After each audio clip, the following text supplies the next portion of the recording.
ஸ்ரீ குருப்யோ நமக. வணக்கம். பொதுவாக ஒவ்வொருடைய குடும்பத்திலும் குலதெய்வ வழிபாடுகளை பற்றிய விஷயங்கள் தெரிந்திருக்கும். குலதெய்வம் தெரியாதவர்கள் 100% இருக்கிறதுக்கு வாய்ப்பு இல்லை. இதுக்கு என்ன காரணம் அப்படின்னா, காலமாற்றம் காரணம். குலதெய்வம் என்பது காரணமே இல்லாமல் ஒருவருக்கு அன்பை ஊட்டுவது. குலதெய்வம் என்பது நாம் நம்முடைய மூதாதையர்களுடைய வம்சாவளி பாரம்பரியமான நினைவுகளோடு நாம் வாழ்வது. குலதெய்வம் என்பது நமக்கு ஒரு தோன்றா துணை. குலதெய்வம் என்பது எதையெல்லாம் சொல்லலாம் என்றால், காரணமே இல்லாமல் நமக்குள் பொங்குகின்ற ஒரு மங்களத்தன்மை. இப்படி நிறைய விஷயங்கள் சொல்லிக்கிட்டே போகலாம். இந்த குலதெய்வம் என்பதை பற்றிய நிறைய விஷயங்களை பார்க்க போறோம். குலதெய்வம் தெரியுதா? குலதெய்வம் தெரியல சாமி. குலதெய்வத்தை எங்க அப்பா கும்பிடலை, அந்த தெய்வம் எங்க இருக்குன்னு எங்களுக்கு தெரியல. எங்க அம்மா சொல்லுவாங்க, கல்யாணம் ஆன புதுசு கொஞ்ச நாள் போனோம், அதற்கப்புறம் நாங்க போகல. சரி, அது எந்த ஊர்ல இருக்கு? இந்த ஊர்ல இருக்கு, நான் விவரம் இல்லாம அந்த காலத்துல போனேன், ஞாபகத்துக்கு வரமாட்டேதியா அப்படின்னு சொல்லுவாங்க. இப்படி சொல்லிக்கிட்டே போகலாம். சில பேர் குலதெய்வத்தை கும்பிட்டுக்கிட்டு தான் இருக்கோம், ஆனா நாங்க வாழ்க்கையில முன்னேறின மாதிரி தெரியல. இது ஒரு வகை. குலதெய்வம் தெரிந்து குலதெய்வத்தை வீட்டில் வச்சு பெட்டியா வச்சு கும்பிடுறோம், அருள் வருது சொல்றாங்க, பட் ஆனா ஏழ்மையாவே இருக்கிறோம். வாழ்க்கையில ஒரு சொந்த வீடு கூட கிடையாது, வாழ்க்கையில முன்னேற்றம் இல்லை. இன்னும் சில பேர் சொல்றாங்க, குலதெய்வம்லாம் கும்பிட்டு தான் இருக்கோம், ஆனா எங்களுக்கு குழந்தை பாக்கியமே இல்லை, பர்டிகுலரா ஆண் வாரிசு இல்லை. இன்னும் சில பேர் எங்களுடைய வம்சாவளியில ஆண் மக்களே தலைக்க மாட்டுறாங்க. எங்க பிள்ளைகள் 5 பேர், 5 பொம்பளை பிள்ளைகள் பெற்றோம், அவங்களுக்கு பிறந்த ஆண் வாரிசு நிற்கவே இல்லை. எங்களுக்கு பசங்க 6 பேர், 6 பேருக்கும் கல்யாணம் நடந்தது. ஆனா கணவன் மனைவி சண்டை சச்சரவோடு பிரச்சனையோடு தான் அவங்க வாழ்றாங்க. இப்படின்னும் நிறைய பேர்கள் சொல்லிக்கிட்டே இருக்கோம். லட்சக்கணக்கான கோடிக்கணக்கான மனிதர்கள் பூமியில வாழ்றாங்க. ஆனா அவர்கள் எல்லாரும் நம்ம ஒரு கணவன் மனைவியா வாழ்றாங்க, வாழ்ந்து குடும்பம் நடத்துறாங்க, தாம்பத்திய உறவு, கரு உருவாகுது, குழந்தைய நிக்குது, என்னமோ அக்கம் பக்கம் உள்ளவங்களோட சேர்ந்து வாழ்ந்து ஏதோ பிள்ளைகளை பெற்றுட்டு, அதுங்களுக்கு ஆம்பளை ஏதோ எனக்கு தெரிஞ்ச மாதிரி ஏதோ ஒரு வேலைக்கு போறான், சம்பாதிக்கிறான், காசை கொண்டு வர்றான், குடும்பம் நடத்துறான். சரி, அப்புறம் வேற என்ன தெரியும்? அவனுக்கு ஒன்றும் தெரியல. அதாவது இன்னைக்கு இருக்கிற பிள்ளைகளுக்கெல்லாம் ஒரு பெரிய குறை இருக்கு. என்ன குறை அப்படின்னு கேட்டா, பெத்தவை நல்லா படிக்க வைக்கிறேன், நல்ல சாப்பிட வைக்கிறேன், நல்ல துணிமணி வாங்கி கொடுக்குறான், பிள்ளைகளை அழகு பார்க்குறான். நம்ம பிள்ளைகள்கிட்ட நிறைய குறைகள்லாம் இருந்தாலும் கூட அதெல்லாம் அவன் சகிச்சு போறேன். கண்டிப்பாகவும் இருக்கிறான். சில நேரத்துல பெத்தவ அந்த ஆம்பளையும் தான் வைக்குது, நானும் என்ன சாமி ஆக போகுது அப்படின்னு சமாளிக்கிறேன். பிள்ளைகள் எல்லாம் கல்யாணம் பண்ணி கொடுத்தா போற பக்கம் அதுகளுக்கு தங்களுடைய வேலைகளை தானே செய்தா? இல்லை, தலை பின்னி கூட போட தெரியல. அதனாலதான் என்னமோ இப்ப தலையெல்லாம் லூஸ் ஹேரா விட்டுட்டு அலையுது. தன்னுடைய துணிமணியை தானே துவைக்க தெரியல, தன்னுடைய வாழ்க்கையை தானே செதுக்க தெரியல. அப்புறம் யாருக்கிட்டையும் சகிப்புத்தன்மை இல்லை, விட்டு கொடுத்து போகக்கூடிய மனப்பாங்கு ரொம்ப குறைவு. கல்யாணம் என்னத்தையும் பெத்தவன் பிள்ளை வளர்ந்துருச்சு, சம்பந்தம் தேடுவோன்னு தேடுறான், கல்யாணம் பண்ணி எனக்கு தேட 4 பேரை பார்த்துக்கிட்டு ஒரு கல்யாணத்தை பண்ணி நகை நட்டெல்லாம் செலவழிச்சு அவன் என்ன செய்வான்? ஐயா, அவன் என்ன செய்வான்? 10-15 லட்சம் செலவழிச்சு கல்யாணத்தை பண்ணி என் பிள்ளைய அனுப்புறேன், போற இடத்துல புது இடம் வாழ மாட்டேங்குது. அங்க இதுக்கு இங்க எல்லா படிவடியும் செஞ்சாங்க, அங்க அதையும் செய்யணும். வலி வேதனை, மரியாதை குறைச்சல் வேற, போற இடத்துல சுதந்திரம் இருக்க வாய்ப்பு இல்லை. அப்புறம் என்ன ஆகும், ஏதாவது ஒரு வார்த்தை வித்தியாசம் கேட்டு குற்றத்தை கண்டுபிடிச்சு சண்டையை போட்டுட்டு அங்கிருந்து வந்துடும். பெத்தவர் 2 தடவை கொண்டி விடுவா, 3 தடவை விடுவா, 4 தடவை நான் போனேன் செத்துருவேன்பா. பிள்ளை பெத்த பாசத்துக்கு சரி இங்கேயே இருந்தார். இப்படியெல்லாம் குற்றம். அப்புறம் யாராவது நம்ம மாதிரி ஜோதிடர்கள்ட்ட போனால் குலதெய்வ சாபம் இருக்கு, பிதிர்கொள் சாபம் இருக்கு, அதனால இந்த பிள்ளைக்கு இந்த மாதிரி இருக்கு அப்படின்னு சொல்றாங்க. அவங்களும் அந்த கோயிலுக்கு பரிகாரம் இந்த கோயிலுக்கு பரிகாரம்லாம் செய்யறாங்க.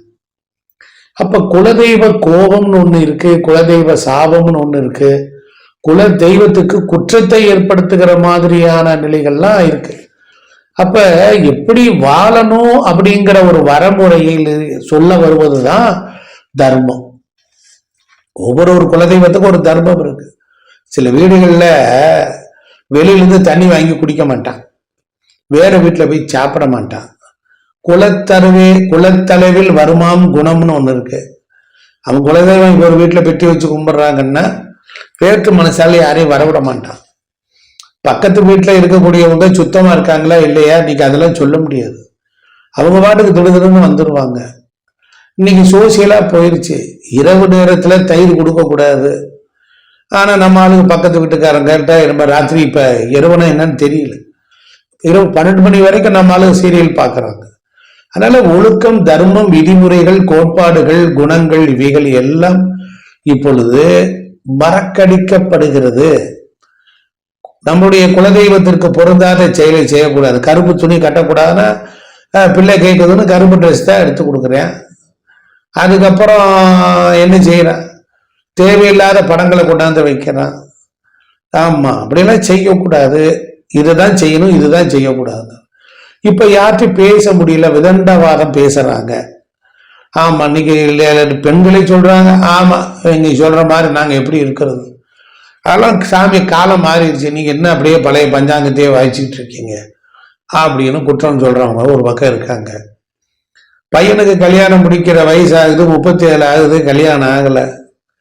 என்னடா நடந்துச்சு அப்படின்னு பார்த்தா பூர்வ புண்ணியத்து வீட்டுல தம்பிக்கு கொடுக்க வேண்டிய சொத்தை ஏதோ 1-2 காசை கொடுத்துட்டேன், அவன் போய் முறையிட்டு சாபம் விட்டான். அந்த வீட்டுல இருக்கிற வரைக்கும் அவனுக்கு கல்யாணம் வராது, பூர்வ புண்ணிய சாபம். அப்புறம் போன பிறவியில 2ஆம் இடத்துல 8ல் கேது, 2ல் ராகு. போன பிறவியில இவன் சூசைட் பண்ணி செத்தானா, அதனால இவனுக்கு இந்த முறை இல்லை. போன பிறவியில மனைவிய தகாத வார்த்தை சொல்லி திட்ட அவன் செத்து போயிட்டான், அந்த சாபம். இன்னும் நிறைய பேர் 1க்கு 2 கல்யாணம் பண்ணிட்டு விட்டுட்டு ஓடி வந்துடுறது. அவன் பாவமா மாசமா இருந்து பிள்ளைய பெத்து போட்டு அவன் நொந்து வந்து அவளும் இந்த நாசமா, இவன் குடும்பம் வம்சம் எல்லாம் நாசமா போகணும், அவ மண்ணை வாரி தூத்திடுறான். இதையெல்லாம் எங்க வந்து நிற்கும், அதெல்லாம் ஓரமா வந்து பாவ கணக்குல நிற்கும். அப்படி எண்ணில் அடங்காத பாவங்கள் சாபங்கள்லாம் இருக்கு. குலதெய்வம் வீட்டுக்குள்ளார வந்துருச்சா வரலையான்னு தெரியல.